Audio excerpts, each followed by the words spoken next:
Coffee भन्ने बित्तिकै हामी नेपालीहरूको माइन्डमा आउने एउटा एकदमै पपुलर ब्रान्ड नेस्क्याफे।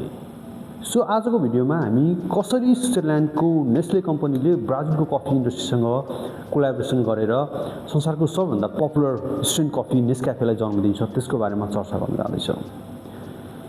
1920 को दशकको ब्राजिलले संसारको 80% कफी उत्पादन गर्ने गर्दथ्यो भने आजको दिनमा पनि करिब 35 to 40% global coffee market share चाहिँ ब्राजिलले लिने गर्दछ भने बाँकी rest of the कन्ट्रीले।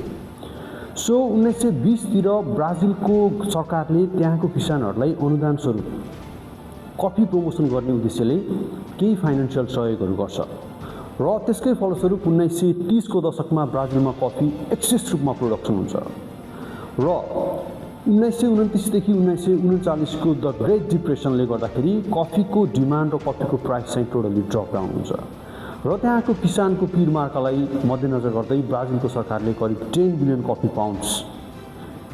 Pounds of coffee चाहिँ त्यहाँको फार्मरसँग पर्चेस गर्छ र त्यो कफीलाई विभिन्न सोर्समा लोकोमोटिभ जस्तो ट्रान्सपोर्टेसनमा अल्टरनेटिभ कोलको रूपमा पनि युज गरेको देखिन्छ र यही सन्दर्भमा ब्राजिलको सरकारले नेस्लेलाई अफिसियली रिक्वेस्ट गरेर त्यहाँ भएको एक्सेस प्रोडक्सनबाट कुनै एउटा simple easily soluble instant coffee produce गर्नलाई रिक्वेस्ट गर्छ र ब्राजिलको सरकारको रिक्वेस्टपछि नेस्लेको केमिस्टहरूले करिब 8 वर्षको रिसर्चपछि नेस्क्याफेलाई 1938 मा ग्लोबली लन्च गर्छ।